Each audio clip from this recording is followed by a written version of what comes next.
Hi, this is Vizzy Pro 3 channel. In today's video, we'll show you how to disable remote play on Steam. Before we get started, don't forget to subscribe and turn on the notification to keep you updated about this channel. So let's go!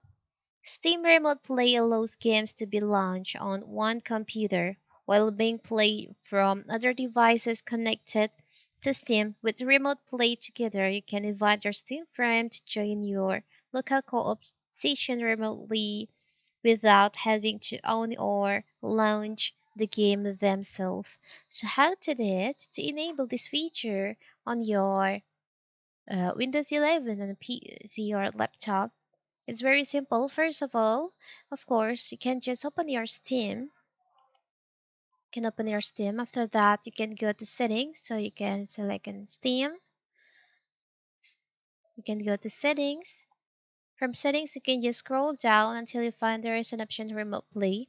So by default, your remote play is active. If you want to disable it, you can just tap on the toggle in here. So now you have disabled remote play from your Steam on your uh, Steam account. It's very simple, right? And if you want to enable this feature again, you can just select on the toggle in here. It's very simple, right? So that is how to disable, how to turn off remote play on Steam. Don't forget to like and subscribe and turn on the notification to keep you updated about this channel. Thank you and see you!